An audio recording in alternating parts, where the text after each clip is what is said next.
সদৌ অসম কোচ ৰাজবংশী সন্মিলনীৰ নাওচিৰা জিলা সমিতিৰ উদ্যোগত আৰু কোচ ৰাজবংশী ছাত্ৰ সন্থা শিৱসাগৰ জিলা সমিতিৰ সহযোগত নাজিৰাৰ সুন্দৰ পুখুৰীৰ ৰাইজৰ আতিথ্যত বিশ্ব মহাবীৰ চিলাৰায় দিৱস উদযাপন।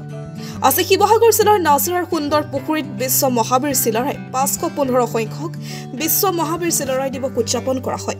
সদৌ শিৱসাগৰ জিলা কোচ ৰাজবংশী ছাত্ৰ সন্থা উজনি মধ্য জিলা সমিতি সভাপতি হিৰমজ্যোতি দত্ত, কাৰ্যকৰী সভাপতি মানস দত্ত, সাধাৰণ সম্পাদক ৰাজকমল দত্ত, সহকাৰী সম্পাদক বিজয় ৰাজ দত্ত, ৰংপুৰ আঞ্চলিক প্ৰচাৰ সম্পাদক মুকুন্দ দত্ত, কোচ ৰাজবংশী সন্মিলনী সভাপতি ৰোমান বৰা, কাৰ্যকৰী সভাপতি মণি দত্ত উপস্থিত থাকে। উক্ত অনুষ্ঠানত বিশ্ব মহাবীৰ চিলাৰায় সন্দৰ্ভত বিশদভাৱে আলোচনা কৰা হয়। শিৱসাগৰৰ পৰা ৰজনীকান্ত পাঙিং ৰিপৰ্ট, প্ৰতিদিন লাইভ অসম।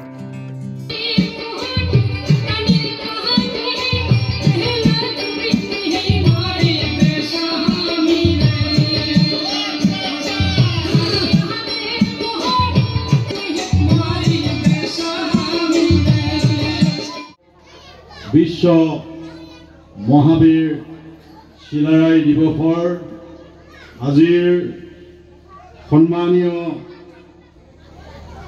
সভাপতি ডাঙৰীয়া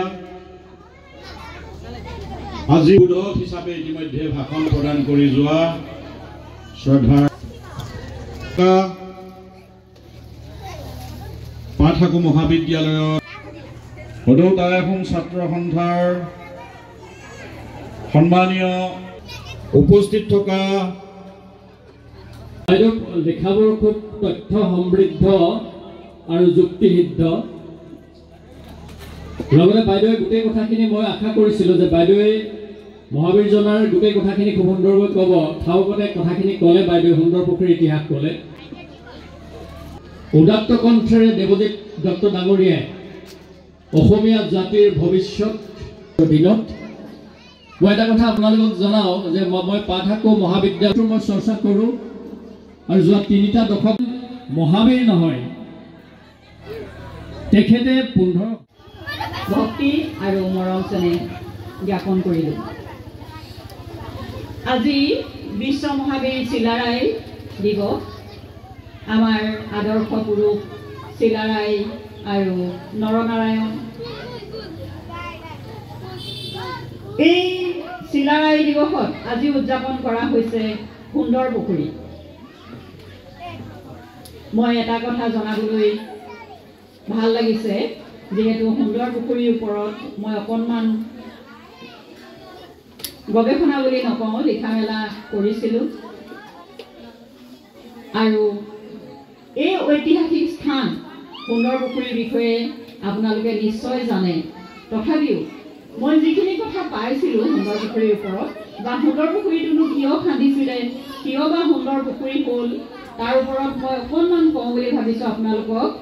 যিহেতু সুন্দৰ পুখুৰীটো কিয় আমাৰ কোচসকল আহি বহিলেহি বা ভটিয়াপাৰাতনো আমাৰ কিয় কোচসকল আছে, ভটিয়াপাৰাৰ কথা মই নাযাওঁ। মই এতিয়া যিহেতু সুন্দৰ পুখুৰীত আছোঁ, গতিকে সুন্দৰ পুখুৰীৰ বিষয়ে ক'বলৈ বিচাৰিছোঁ। এই কথাটো চাবলৈ গ'লে আমি বহুত পিছলৈ গুচি যাব লাগিব, যিখিনি সময়ত স্বৰ্গদেউ চক্ৰাংশা বা খুৰা ৰজাই ৰাজত্ব কৰিছিলে। তেতিয়া আহোম সাম্ৰাজ্য আছিল এইখন। তাতে এটা কাৰণত এতিয়া ক'বলৈ যুদ্ধ বিগ্ৰহৰ কথা ভাল নালাগে, তথাপিও ৰাজতন্ত্ৰৰ যুগত যুদ্ধ বিগ্ৰহ হ'বই লাগিব। প্ৰত্যেকখন ওচৰ চুবুৰীয়া ৰাজ্যই ইখনে সিখনক হয় কৰতলীয়া হৈ থাকিব লাগিব, নহয় যুদ্ধ কৰি বশ কৰি ৰাখিব লাগিব। এইটো ৰাজতন্ত্ৰৰে নিয়ম। চিলাৰায়ে তেতিয়া অসম আক্ৰমণ কৰিছিলে আৰু আক্ৰমণৰ ফলত এটা সন্ধি হৈছিলে।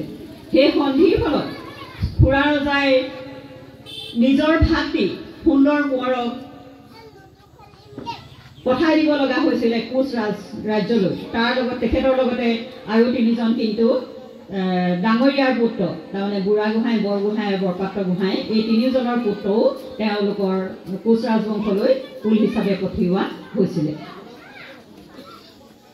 তাতে যিহেতু আপোনালোকে এইটো কথা জানে বা আমিও জানো যে নৰনাৰায়ণ বা চিলাৰায়ে এটা বিশেষ কাৰ্যতহে এই অসম আক্ৰমণ কৰিছিলে, আহোম ৰাজ্য আক্ৰমণ কৰিছিলে, মানে এটা ৰাজতন্ত্ৰৰ একে ৰাজতন্ত্ৰৰ এটা ছাতিৰ তলত থাকিবৰ কাৰণে, কোনো লুটপাটৰ কাৰণে কৰা নাছিলে, নিজৰ বীৰত্ব দেখুৱাবৰ কাৰণে কৰা নাছিলে, মাত্ৰ কৰিছিলে যে আমি একেখনেই ৰাজ্য হৈ থাকোঁ। সেই তেতিয়াই তেখেতে বৃহৎ অসম আৰু অসমীয়া জাতিৰ কথা ভাবিছিলে।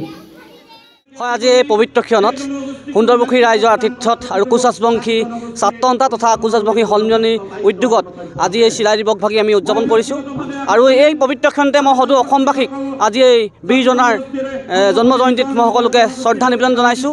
আৰু এই কোচ ৰাজবংশী ছাত্ৰ সন্থা বা কোচ যিখিনি আমাৰ মানুহ আছে, এই মানুহখিনি যেন আগবাঢ়ি যায় তাৰে কামনা কৰিছোঁ। আৰু কথাটো হ'ল এটা দুৰ্ভাগ্যজনক কথা, খুব দুখ লাগিছে এটাই কথা, যেতিয়াই আমাৰ এই কোচ ৰাজবংশী বীৰজনাক আমি পুজিব খোজোঁ তেতিয়াই কিন্তু আমাৰ পৰীক্ষা আহি পৰে। কিন্তু মই শিক্ষা বিভাগৰ বিষয়ববীয়াক এটা কথা সুধিব বিচাৰিছোঁ, অসম চৰকাৰক এটা কথা সুধিব বিচাৰিছোঁ যে আমাৰ বীৰজনাৰ জন্ম জয়ন্তীৰ পিছদিনাখনে আপোনালোকে পৰীক্ষা কিয় লয়? হ'লে আগত লওক, নহ'লে পিছত লওক। এই কথাষাৰ দুৰ্ভাগ্যজনক, কাৰণ কেলৈ আমি এই বীৰজনাক পুজিবৰ কাৰণে এটা অনুষ্ঠান পাতিবৰ কাৰণে আমি হাহাকাৰ কৰিবলগীয়া হয়, আমাক চাউণ্ড বজাবলৈ নিদিয়ে। হয়, আমি কোনো শিক্ষাত বাধা দিব বিচৰা নাই, কিন্তু হ'লেও আমাৰ বীৰজনাক আমি পুজিবই লাগিব জনগোষ্ঠী হিচাপে। সেইটোৱে মই অসম চৰকাৰক অনুৰোধ জনাইছোঁ যেন আমাৰ বীৰজনাৰ জন্ম জয়ন্তী তাৰিখৰ আগে পিছে যেন আপোনালোকে কোনো ধৰণৰ পৰীক্ষা বা বেলেগ কাৰ্যসূচী নলয়, তাৰ বাবে মই তেওঁলোকক অনুৰোধ জনাইছোঁ। ধন্যবাদ। নমস্কাৰ। আজি 515তম চিলাই দিৱসৰ শুভক্ষণত সকলো অসমবাসী ৰাইজলৈ আমি আন্তৰিক শ্ৰদ্ধা নিবেদন জ্ঞাপন কৰিছোঁ। আজি আমি সদৌ কোচ ৰাজবংশী ছাত্ৰ সন্থাৰ সহযোগত সদৌ কোচ ৰাজবংশী সন্মিলনীৰ উদ্যোগত আমি সুন্দৰপুখুৰীত অঞ্চলত আমি এক উলহ মালহেৰে আমি চিলাই দিৱস আয়োজন কৰিছোঁ। দিনজোৰা কাৰ্যসূচীৰে ৰাতিলৈ আমাৰ সাংস্কৃতিক অনুষ্ঠান আছে। আমি এই মুহূৰ্তলৈকে আমাৰ অনুষ্ঠানটো সৰ্বাংগী সুন্দৰ হৈছে। বহুতো জাতীয় জনগোষ্ঠীয় নেতৃবৃন্দ আহিছে। আমাৰ অনুষ্ঠানটি এই মুহূৰ্তলৈকে বহুত সৰ্বাংগী সুন্দৰ হৈ পিনি অনুষ্ঠানটো এক জাকত জিলিকা হৈ পৰিছে। আজি আপোনালোকে জানে কোচ ৰাজবংশী জনগোষ্ঠীটো হৈছে অসমৰ এক সৰ্ববৃহৎ জনগোষ্ঠী।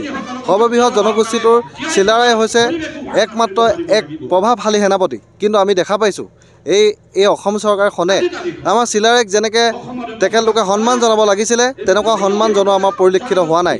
আমি আপোনালোকৰ মাধ্যমেৰে ইয়াৰ পৰা চৰকাৰী পক্ষক আমি অনুৰোধ জনাওঁ যে আপোনালোকে যে বাকীসকল বীৰৰ লগতে চিলাৰাইকো সমপৰ্যায়ৰ সন্মান আপোনালোকক জনাবলৈ অনুৰোধ জনাইছোঁ। আৰু আমি কেইটামান কথা আপোনালোকৰ আগত ক'বলৈ আমি বাধ্য হৈছোঁ, কিয়নো আমি দেখা পাইছোঁ অবিভক্ত গোৱালপাৰা জিলাত কেইজনমান নেতৃবৃন্দই যে জনজাতিকৰণ অকল অবিভক্ত গোৱালপাৰা জিলাত হ'ব লাগিব বুলি তেখেতলোকে কৈছে।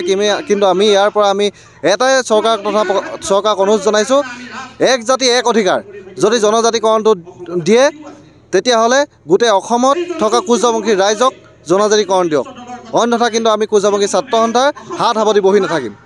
ইয়াকে আমি অসম চৰকাৰৰ ওচৰত দাবী জনাইছোঁ। ইয়াকে কৈ মোৰ চমু বক্তব্য সামৰণি মাৰিছোঁ। ধন্যবাদ।